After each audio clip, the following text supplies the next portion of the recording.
Now, chance or accident is not responsible for the things that happen to you, nor is predestined fate the author of our fortune or misfortune. Your subconscious mind is not concerned with the truth or falsity of what you consciously feel or believe to be true. Select only that which is true, lovely, noble, and godlike, and your subconscious will reproduce accordingly. The Bible says, believe you have it now, and you shall receive it. All things whatsoever you shall ask in prayer, believe that you have it now, and you shall receive it. That's a psychological law. Assume the mood that would be yours had you realized your desire. And as you do this, wonders will begin to happen in your life. You know, Edison discovered, or he knew intuitively, that the voice caused undulatory currents in the atmosphere. And he reasoned it out. He said such currents could reproduce the voice. The idea came to him that inasmuch as your voice produced waves, that these waves would reproduce that voice. That's believing you have it now and you shall receive it. So he developed a phonograph. The idea came from his subconscious mind. Your subconscious is your friend, seeks to heal you, to restore you. If someone is presenting you with a phony deal, there's something within you that warns you. That's your subconscious mind prompting you. Its intimations, urges, promptings, murmurings are always life word. It seeks to heal you if you cut yourself, if you burn yourself. It seeks to reduce the edema, gives you new skin and tissue. If your child is very sick and you're completely exhausted, and you think about waking up to give the medicine to your child at 2 or 3 o'clock in the morning, it'll wake you up, no matter how tired you are, exactly at 2 o'clock to minister to your child. Its tendency is always lifeward. Electricity, Edison knew, was produced by friction. Reverse it. Friction, in turn, produces electricity. Edison knew the transformation of forces.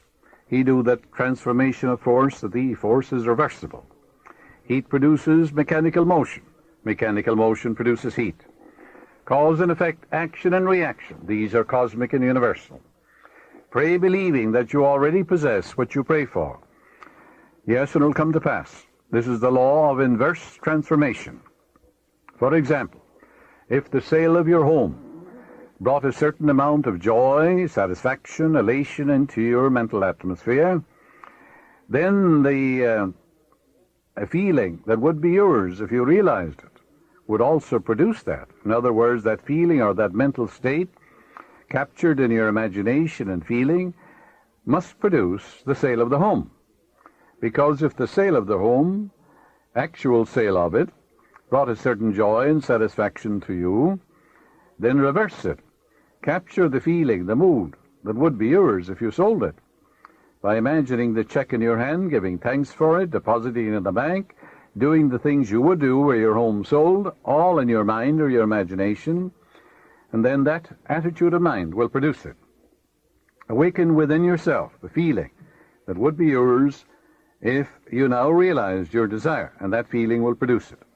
A young boy, a Malay boy, who wanted to go to a certain college, had difficulty, and was rejected. And I said to him, you understand this law of inverse transformation? How would you feel if they accepted you now? You went in to see this man who rejected you and said, well, we've changed our mind. We've looked over your qualifications and you are accepted. He said, I'd feel happy. I'd call up my dad. I'd feel wonderful. Well, I said, as you go to sleep at night, feel that I'm congratulating you on your acceptance and your marvelous success in the college. Imagine you're also talking to your dad and telling him you've been accepted. And you're going in there now in your own mind. And this man is saying, well, you're accepted. It's wonderful. All right, you can capture that feeling, that in your imagination, that inner mood. And he did that, and he was accepted.